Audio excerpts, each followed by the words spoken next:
Okay, so let's carry on. We are working our way through the second to last theme of the course, looking outward. And one way of thinking about this series of lectures is technology that's looking outward, right? So not laptops or desktops, which are passively waiting for input from human users, but these are devices that are embedded in the world. They have sensors. They're directly sensing a growing and broadening set of physical phenomenon. Some of those embedded devices that are sensing the world directly we carry around with us, and that changes what they sense. But one of the general trends that we've seen over the last decade or so is that the things that we sense, that we see and hear and feel as we move about the physical world, is coming to overlap more and more with what the devices we produce can see and hear and feel. In lectures 15 through 19, we're focusing on embedded devices. So these are devices that can sense but not move themselves. They're embedded, they don't move.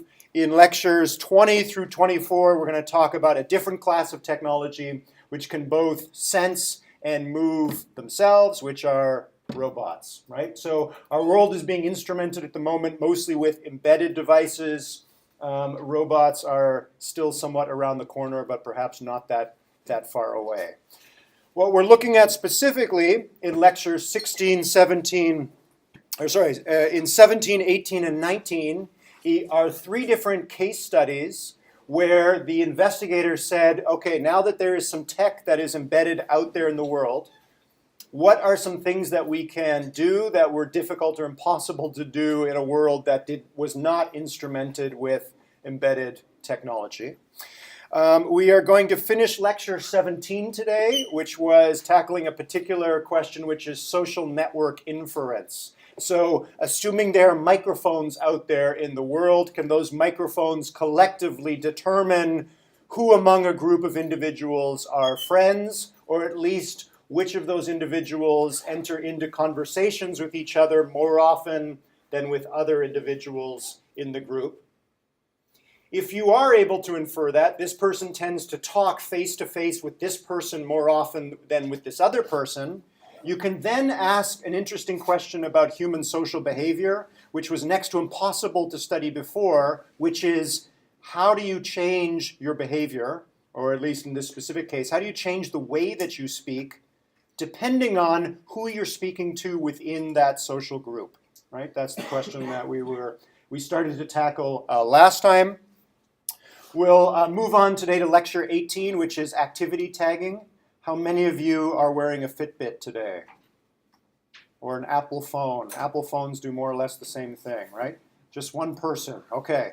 I'm not a Fitbit or an Apple phone or a quantified self type person myself, but we will look at what can we do once there are a large number of individuals in the population that are continuously measuring their own physiological data. And then finally, we'll move on next week to the third of these studies, which have to do with children in this case, and how children come to acquire language. And that's the Human Speechome Project. Any questions about deliverable 10? No? Okay. Okay, so back to lecture 17. And again, just as a reminder, we're looking at ubiquitous computing, or Internet of Things, if you like. And we're looking at this particular question about how people might change their behavior depending on who they're talking to in a social group. The reading for last class was the actual research paper that we're drawing on from today. Just to refresh your memory, this was a study in a research group. They took 24 grad students and convinced them to wear these sensor packs for part of the day throughout a 6-month period. They were measuring how they said things, but not what they said. They threw away the content of speech, but kept the speed at which they talk, the volume, the pitch, high pitch, low pitch, and a couple other aspects of speech, which we'll look at in a moment. We finished last time by looking at how they went from the raw data from the microphones, from these 24 microphones, to starting to infer the social network. And then we'll finish today by saying, now that we've inferred the social network, can we actually see whether and how people change their behavior depending on where they are in this social group? Okay. So just as a reminder, we've got this microphone data, and we're focusing at the moment just on volume, right? The amount of speaking that is picked up. We ended with this sort of cartoon example last time. So we've got this microphone data over a 6-month period, and they did a huge amount of machine learning where they were sweeping along this 6-month period of data and looking at sort of minute or 5-minute snapshots, moving this time window along. And during these short time windows, they asked the question of, were there any individuals in this group of 24 people that were in conversation with one another? And if so, whom? In this example, we had 3 grad students engaged in a face-to-face conversation in a classroom, 2 of them outside engaged in another conversation. Here's a cartoon of the kind of volume that might have been captured by, the volume of speech that might have been captured by the microphones over this short 5-minute period. We introduced this idea of mutual information last time, which is, on the surface, it's at least like correlation. So we're looking to see whether there are correlations between the volumes of the microphones over this 5-minute period. If we look at this particular time window here, whenever speaker 2's volume was high, 1 and 3 were medium, right? So there was a correlation over just this short period, but there was a correlation. So we're going to assume during that period, speaker 2 was talking, and speaker 1 and 3 were close enough to pick up that speech. So we're going to assume that speaker 1 and 3 were listening. So far, so good? All right. Then, looking at speaker 4, we've moved the time window a little bit, and during this short time period, speaker 4, microphone 4's volume was uniformly high, and during the period that it was uniformly high, speaker 3's volume was changing. So there is not a correlation between speaker 4 and speaker 3 at this time. The fact that there is a lack of correlation, we're going to assume that those 2 individuals were engaged in different conversations. So by sweeping this window across and looking at mutual information between all 5 individuals in this example, and they actually did it, of course, across all 24 individuals, for each little time window, they can take the individuals in the group and start to draw edges between them, where an edge represents an instance of a conversation. During this time period, S1, S2, S3 were speaking together, and S4 and S5 were speaking together, so we draw a little line between them. So this is a different kind of social network. So if we were to create this kind of social network from Twitter data, the nodes might still be individuals, but the edges might be what? If we were to try and construct this social network from social media, what would an edge represent in that case? Following, right? 2 individuals follow each other, right? So here, in that case, they're explicitly indicating that they're friends or that they want to read each other's content, right? They're signaling it. Here, the individuals aren't signaling it, right? We're indirectly inferring this edge based on the fact that we think, given this procedure I just described to you, that they're involved in a conversation, and whether you want to call that friends or not, we're just going to quantify the number of times they were in a conversation together. So over this 6-month period, and breaking it up into 5-minute chunks, they recorded lots of instances of subsets of the individuals being involved in conversations. So on Monday, we got this network. On Tuesday, we got this network. And if we combine these 2 networks together, we put them on top of one another and just count, we see that there were 2 edges between S1 and S3 in this case, and only 1 instance between the others. So now we're taking these unweighted graphs that are produced from these 5-minute snapshots, putting them all on top of one another, counting up a number of edges, flattening it down into one single weighted graph, where the weight of an edge now represents the number of conversations that those pairs were involved in at the same time. Make sense? Okay, so we've gone all the way now from raw sensor data to this data structure, right, at the end of the 6-month period. And this is our social network, right? We don't really know among these 24 individuals who are friends and who are not. We're just going to use this conversation-derived social network to now go on to the last part of the study, which is to ask whether individuals act differently depending on who they are speaking with. So far, so good? Okay, here we go. Okay, so now before we were just looking at volume and using that to derive our social network data, but remember they were also recording different aspects of speech, and we're going to focus on two aspects: rate, how fast did they speak; pitch, what was the pitch of their voice; turn length, how long was one person talking before they handed over the floor to someone else. And obviously that's something that's relatively easy for us to determine. So how long did they speak? And in one of those 5-minute windows in which we were recording a conversation, how often did it go back and forth between the individuals? Was it one person speaking for the whole time, or was there rapid exchange of one person speaking followed by another one, right? So turn frequency. Okay.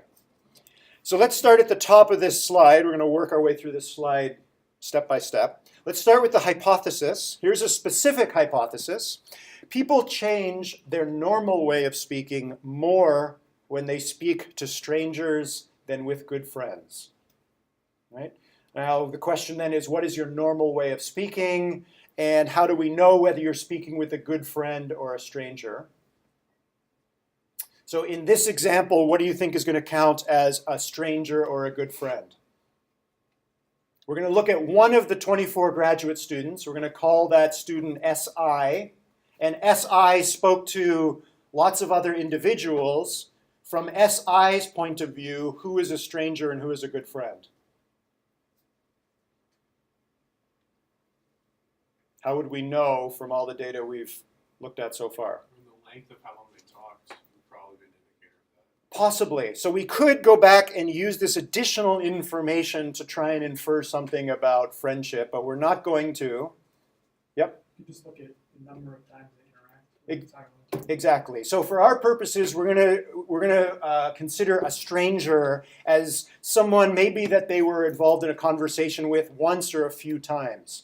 They might have been involved in a conversation in which their volume was always medium, meaning they didn't say anything. They were maybe just standing next to some other friends and listening, or they were sort of peripherally involved in the conversation. And on the flip side, if I'm speaker I and there is some other individual in that group who is SJ, it's going to be assumed that that is a good friend if SI and SJ were involved in a lot of the same face-to-face conversations. Right?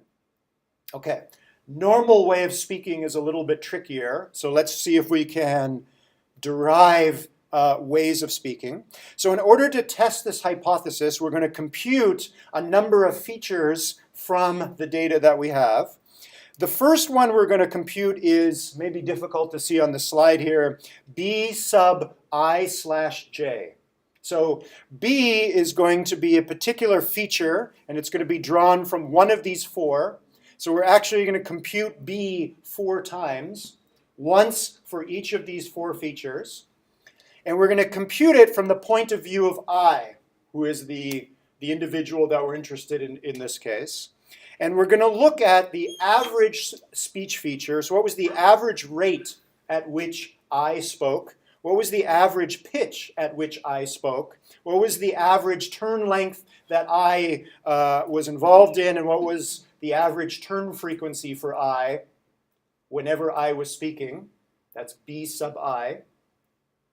And I/J means when they were speaking with anyone else in the group except some other individual that we pick called J. So we've got one of the 24 grad students who's I. We've picked another of the remaining 23 grad students who's J. And we're going to compute B sub I/J across all the other 22 individuals. So when I was involved in a conversation with all those other 22 individuals, and they may not have, it may be a subset of those 22, we're going to compute these 4 quantities. How fast did they speak, what was their pitch, and so on. So far, so good? Okay. Then we're going to compute B sub I arrow j. So I arrow j means I is speaking to j. So how do we know that? How do we know instances in time during which I was speaking to j from the data that we've seen so far? I'll give you a hint. We don't know that I was speaking directly to j, but we do know that I was speaking and j probably heard it. How? There's a correlation. There's the correlation, right? So I's microphone was registering high volume and J's microphone was registering medium volume during that period, right? So if we compute these two quantities, and we're going to compute those two quantities for this, then this, then this, and then this, we know how I tended to speak to the rest of the grad students in general, and we also know how I tended to speak when J was listening. Okay. We're also going to compute S, this should be S sub I here, which is the standard deviation of I's speech feature B, regardless of the interlocutor. So the interlocutor means the other person that I was speaking to. So some people vary their speech more than others.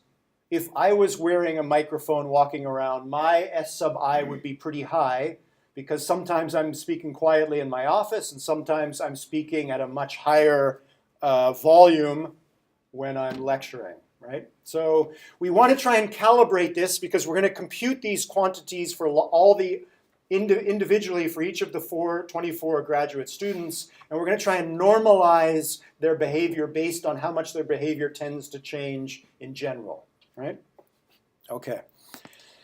Okay, we're going to compare, or we're then going to compute D sub ij, which is the amount that I's speech changes when speaking with J.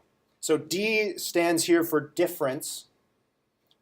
How much does I's behavior differ when they speak to J compared to when they speak to any of those other 22 graduate students? So far, so good?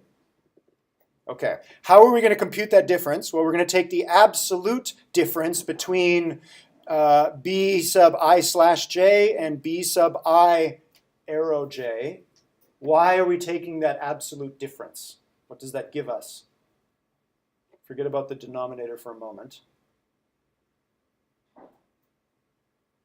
When this absolute difference is 0 for some individual in the group, some I, let's say I am I, and you compute this and you get a numerator equal to 0, what does that mean? Speaking totally normally. I'm speaking totally normally regardless of who I speak to, right? So you're going to compute these quantities for this j, then we're going to switch to that j, and that j, and that j, and that j, and every time we change the j from I's point of view, all the other 22 grad students become the others. And if you compute this, if this comes out to 0, that means I don't really change the way I speak regardless of who I'm speaking to. If this difference is high, that means there's some average of the way that I tend to speak in general, but for certain J's, my way of speaking changes quite a bit, right? It's very different from speaking to the others. There's one or a few individuals in the group for which I really change the way that I speak. So far, so good. Why do we divide by S sub I? What's that doing for us?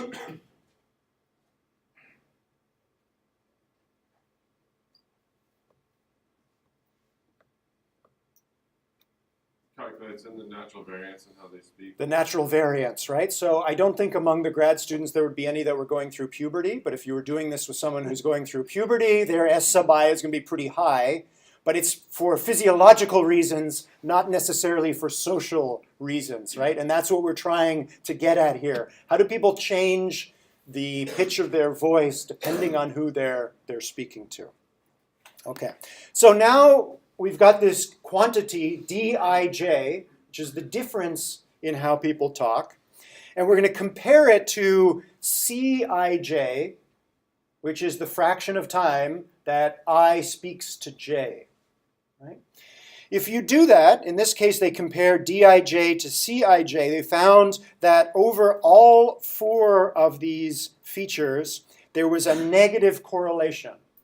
So that meant that whenever Cij is low, Dij is high, and when Cij is high, Dij is low. What does that mean? They found this correlation across all the i's and j's in this group of 24. There's a larger amount of variation which would be when you don't spend as much time with that person. That's right, exactly. So the less time you spend with someone, which is a low Cij, the higher your Dij is. That whatever you said when you were speaking to that j, the way you said it was very different from the way you normally say things. When you're speaking to a good friend or someone that you're involved in a conversation with quite a bit, your Dij tends to be lower. It's closer to the way that you normally talk. If you're paying attention, you'll notice that there's a little bit of a bias in here, or a confounding factor, which is if Cij is high, that means you've spoken to that person a lot, which is making up the bulk of the average here, right? So there's a little bit of a bias in this. So whether you want to trust this result or not, you might want to take this with a little bit of a grain of salt. But it did seem to be robust across all 24 graduate students. Here's R, which is the correlation. For those of you that have worked with correlations before, you might notice that these are relatively mild correlations. So a very strong correlation between something is usually +1, and a very strong anti-correlation between something is -1. Things near 0, not so correlated. But remember, this is real-world data, right? We got noisy sensors. We're dealing with people and social interactions, a lot of noise here. So in this case, even a -0.2 is a pretty strong anti-correlation in this case. What do the P's here represent? Who among you remembers their statistics? What's a p-value? It's significance. It's significance, right? So p is a probability for the truthfulness of, in this case, the R. So again, we only did this with 24 graduate students. If we did it again with another 24 graduate students, or 100 or 1,000 graduate students, would we see this negative, this anti-correlation again? Who knows? A very, very small p-value, a p-value very, very close to 0, means there's a good chance that this is real. There's a very low probability that this happened by chance. This is probably capturing a real phenomenon of social interaction. This p-value over here, 0.05, for most people a p-value above 0.05, that means that the probability is greater than 5% that this correlation, and it isn't much of a correlation anyways, is false. So in terms, at least in the case of turn frequency, I definitely wouldn't believe this statistic. I wouldn't believe that people change the frequency at which they hand over the floor to each other to change depending on who is speaking to whom. But personally, I would probably believe this one, that people change their rate when they speak to people they don't speak to often compared to who they speak to frequently. Do people speak faster when they speak to someone they're less familiar with, or slower?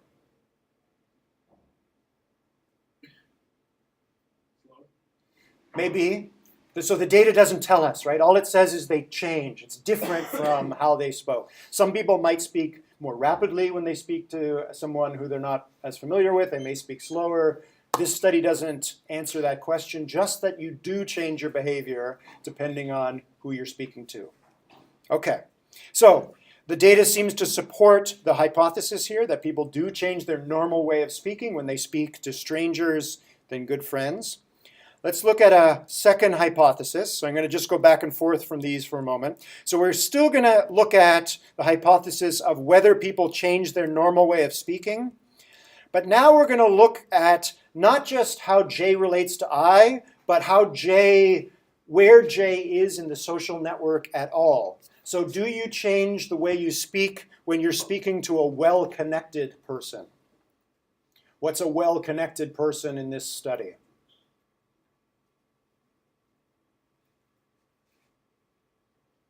It's kind of already up there, but what would be a one-sentence summary of a well-connected person here? Person with a high number of edges. Person with a high number of edges, and not just number of edges, but number of weight, right? So we're summing up, if we're looking at J, we want to know how connected J is in this particular social network. We're summing all of the numbers of the weighted edges adjacent to J. And the numbers, remember, represent the number of conversations that they had. So we're going to compute, in this case, a new variable called Cj. And Cj is the centrality of J in the social network. So in this little cartoon, here's someone who is not very plugged into this social network. They may have just a few other people that they converse with. This other J over here, this person has entered into lots of conversations with lots of other people in the group. Okay, so we're going to, again, use Dij. So what is the difference between the way in which I speaks when they're speaking to J compared to everybody else? And we're now going to compare Dij to Cj. And in this case, we get not a negative correlation, but a positive correlation between these two variables. Whenever both of them are low, when one is low, the other is low, and when one is high, the other is high. What does that mean?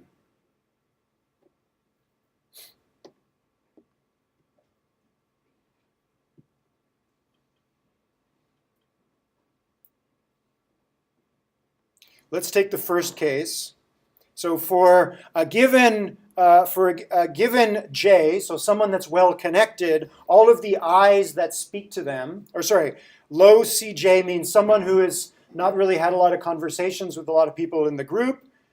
Dij is low. What does that mean?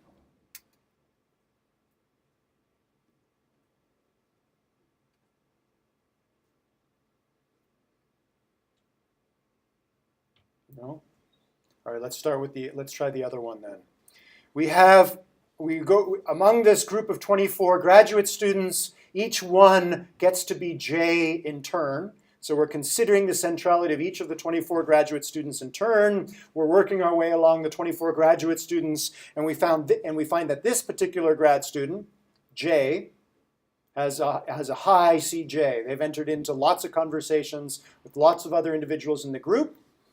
And then we look at all the I's, all the people that spoke to that person, and those other I's, their Dij is high. What does that mean? It just means the less people that they speak to, or the less friends that they speak to, the less likely it is that they'll change the pitch of their voice. So close. The less that they speak to, the less they change their voice. It's actually, remember, we have I and J here. So we're now sort of switch things around and we're trying to see things from J's point of view. So J has had a lot of conversations with a lot of other people. And now, among the other 23, we look at all the other 23 graduate students who talked to J, this central person in the group. And for each of those other I's, we calculate those other I's Dij. And we see that Dij for those other individuals is high. What can we conclude about those other individuals, the other I's, when they speak to J, who is central?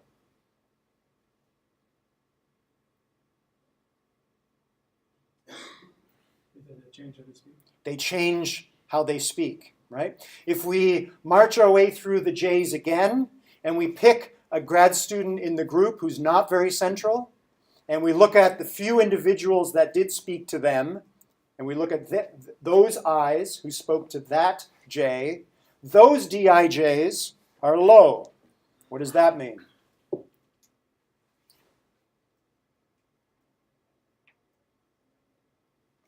You're just speaking to them normally. They're just speaking in their normal way of speaking. It doesn't diverge or differ much from how they spoke to everyone else. Okay, so in terms of rate and pitch, I probably wouldn't trust turn length and turn frequency. The p-values are too high. So for me, I'm convinced that I's definitely did change the rate at which they spoke and the pitch of their voices when they were speaking to a J who is popular, who is central and socially well connected in the group. Right? So again, they seem to have collected some data that supports their hypothesis. Among this group, the grad students tended to change the way they spoke more when they were speaking to someone who is well connected in the group, which is maybe not so surprising in retrospect, but kind of interesting because it also tells you some other things about some of the social dynamics that are going on in that group, which are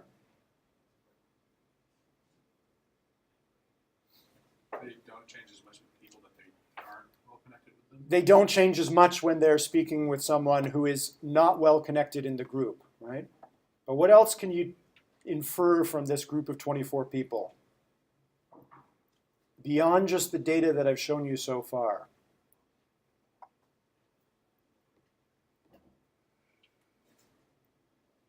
Yep. From a social psychology standpoint, a lot of times when you're speaking to someone that you perceive to be, I guess, more well connected, you change the pitch of your voice to make yourself more attractive. Could be. So we could get into questions about why people tend to change the pitch or rate of their voice when they perceive that they're talking to someone that's well connected. That's actually the piece that I was going after, which is that they perceive who is well connected and who isn't, right? So again, assuming this correlation is real, among the 24 graduate students, they generally knew who was more socially connected than who else, right? When they were in the presence of a J that was central, the I's knew it somehow, or knew it on some level that they changed the way they spoke, right? Whether that was conscious knowledge or subconscious knowledge, who knows? Do you think these patterns would hold up if you were to do this again with another fresh group of 24 graduate students? If you did it with a random collection of 24 people? How about 100 people, 1,000 people? Is this restricted to people that speak English? Does socioeconomic background matter? Who knows, right? We could try it, again, assuming people are willing to be in the presence of a microphone for extended periods of time. We could start to ask more of these questions of larger and more diverse groups, right? If you were to ask the grad students, and if all of this data was hidden from them, you showed them these two hypotheses and asked them whether they thought yes or no, I don't know how they would have answered, right? Are they aware that this is going on, right? Maybe there are these social dynamics that we could get at with ubiquitous technology that we could not have got at if we had sat them all down and gave them some very detailed social psychology survey, right?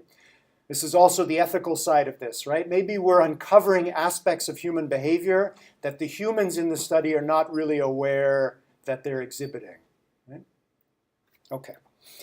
Okay, so that's lecture 17. Let's change now to lecture 18. We're going to take a break from speech for a moment and focus on activity.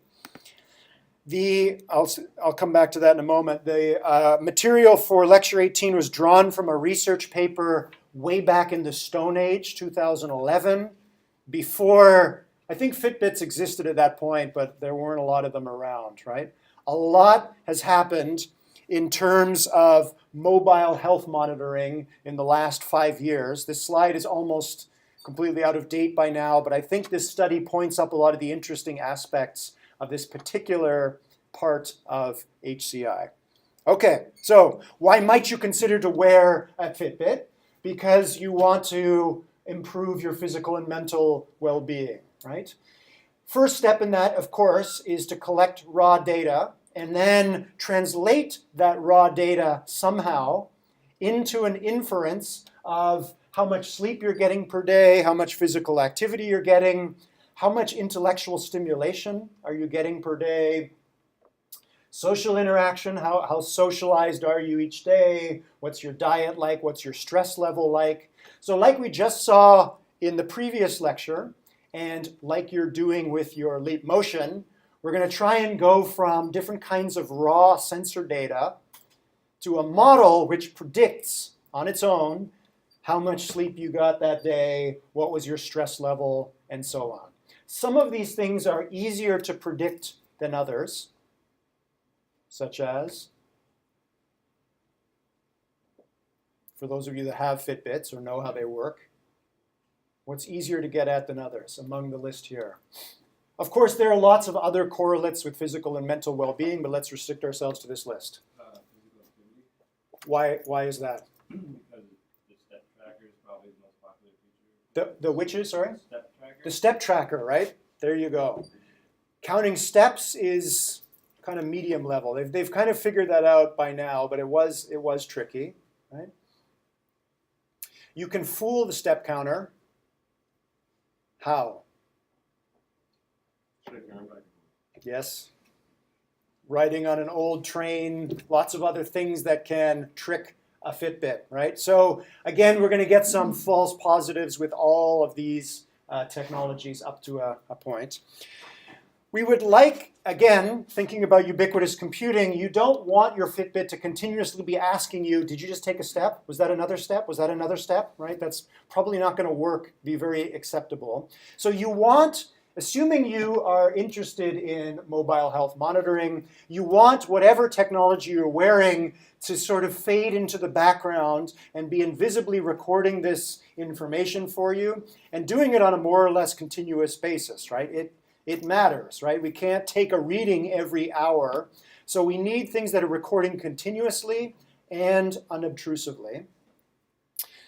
Diet is the one correlate here that is resisting automation. Why? Most of these things are at least in the process of being automatically inferred from Fitbit and their ilk, not diet. Why? Because it's not going to be eating the food that you're eating. Yes, exactly, right? So you still have to get one of these other websites and type in all the foods that you ate that day and the amount and so on, which, again, is not very acceptable to most people. Some people do it, but it takes a while to type in everything you ate and the content throughout the day. They're getting to the point where they may be able to create a sensor that sits on the inside of your mouth.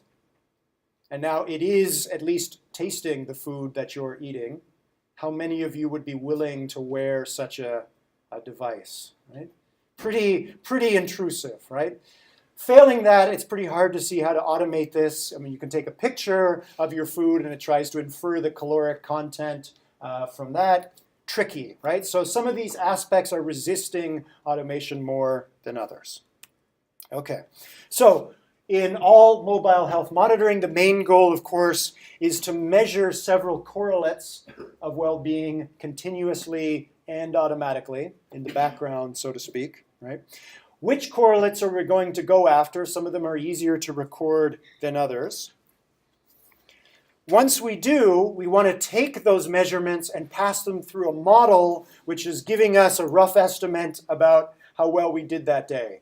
Did we get too little sleep? Just the right amount, too much? Did we not get enough social interaction? Were we more stressed today than we were the day before? Can it give us some sort of general reading, one level up from the raw data to help us calibrate our behavior, right?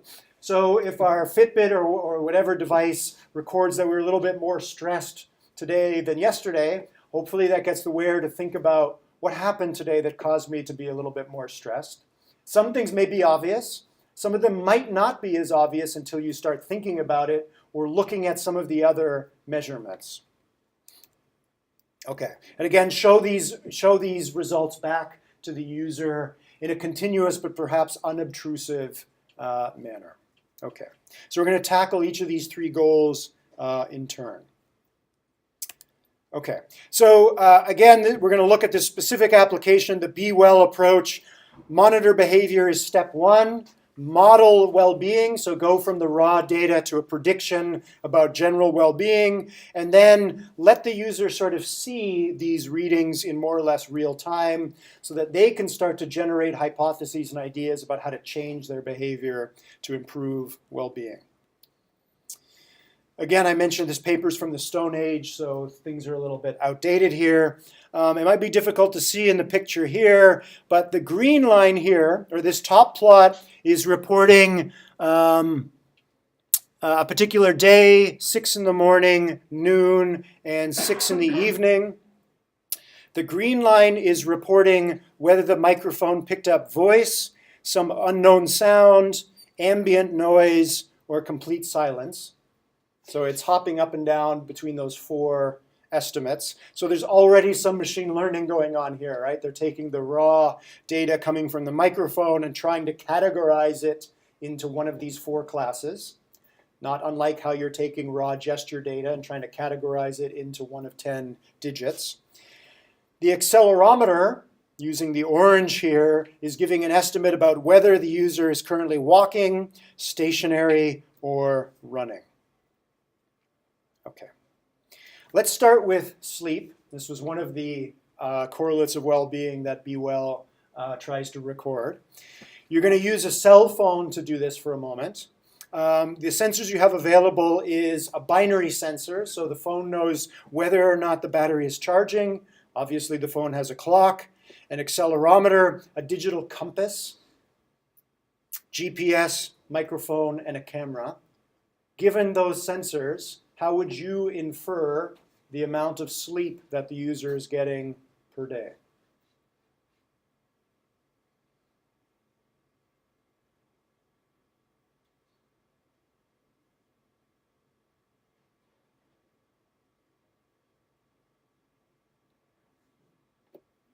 Going to be amount of noise over a period of time, and if it's relatively high compared to the rest of it, they're asleep. Okay, so there's our first version 1.0. We're going to just use the microphone, and when it's quiet, we'll assume the user is sleeping, and when the microphone picks up sound, the user is awake. It's actually a pretty good start, right? But obviously it's going to be an approximation. Remember that we want to think about the users here. Why might that fail? What's missing here? Yep. I was thinking about heartbeat. Is it stabilized? Heartbeat, yes. We don't have that though. We're assuming that we're going to run this on a phone. And of course, if it's a wearable, yes. Well, you can also use the camera to see like what the brightness is outside. You could. So, like if it's dark, you wouldn't be doing like you're more likely that you're sleeping, and you can use the accelerometer because if the phone isn't being moved around, then it's more likely that the person's asleep. Okay, right. So if the phone is stationary, if it's dark, if it's quiet, if we put those three things together, maybe that means sleep. Additionally, like usually before I go to bed, I set the alarm, and then obviously when I go up, I'm going to turn it off. That could be an indicator. Okay, so you set your alarm before going to sleep. Not everyone here probably does. So of course, this is a bit of a trick question, right? There's going to be different solutions for different users. They might need to calibrate it. Let's just go back to version 1.0 for a moment, right? So silence versus noise. Assuming we're doing this for students, hopefully some of you spend some time in the library where it's very quiet. Lights are probably on, so if we also combine light levels in there, that'll make sure that the library is not recorded as a false positive, although maybe you are sleeping in the library, right? We'd have to catch that one too. So we're going after silence and darkness and lack of movement. But if you keep your phone in your pocket, how is it going to record the light level? Physical context, right? Most of us have our phone in our pockets, right? And as good HCI designers by now, that probably occurs to you the moment we start to fold in the camera and light levels, right? Where is the camera most of the time for a given user? So darkness and silence and lack of stationarity is probably not enough. What else do we need to add in? You need to add the clock in to tell it what your approximate time you'll usually sleep. We'll fold the clock in, right? And we'll sort of just bias things that if it's late at night, we increase the probability that the system is going to predict you're asleep. Unless you have sleep issues and you're waking up during the night for considerable periods of time. Whether it's on the charger or not. Whether it's on the charger or not, right? Again, most of us probably charge our phones overnight. So any one of these sensors is not going to do it, right? The same way that any one coordinate from gesture data is not going to tell you what it is, right? You're going to have to combine a bunch of features together to improve your accuracy. Just as a side note, there were a lot of studies recently that say, short of putting an EEG connection into your phone, none of that's accurate to measure sleep. Absolutely, right? If we really want to be accurate about sleep, we're going to have to go to EEG. For some of us unfortunates, you might lie there in bed at night. It's dark, it's quiet, you're not moving, and you can't sleep, right? And it's hard to catch that. You might be at 75% or 25% asleep, and getting that kind of information, you're going to have to do something that's pretty intrusive, right?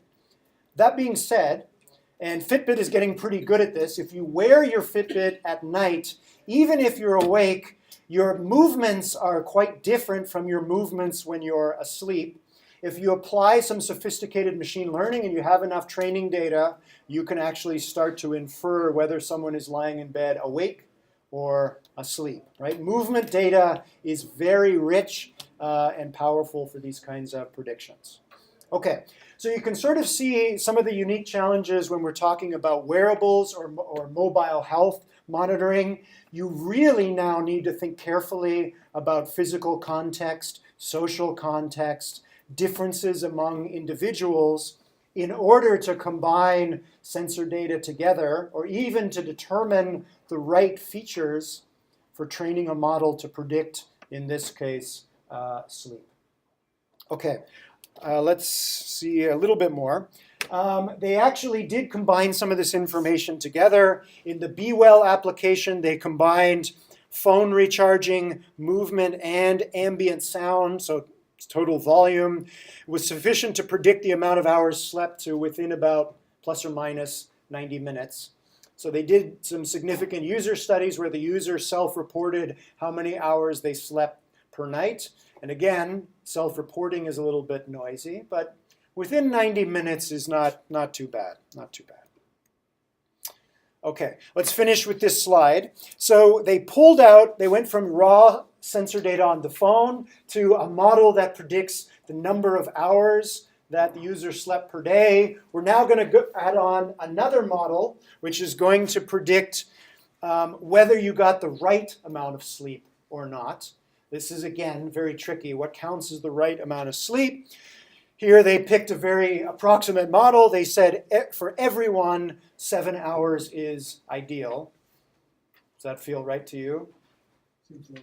Seems low. Okay. Seems low to me too, but there you go. Okay. 7 is ideal. Anything less than that or more than that, you're falling off your well-being score, right? So there's lots of arguments you could make about this particular model, but again, we could refine this over time. Maybe we're setting, like your alarm, maybe you set the ideal amount of sleep you want to try and get per day, or depending on the day.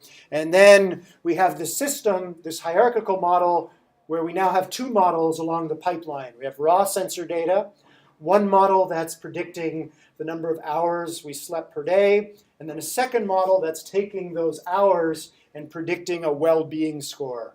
Did you get too little, just the right amount, or too much sleep last night? Okay, I think we'll leave it there. You have a quiz due tonight. You're working on deliverable 10, and I will see you all on Monday. Thank you.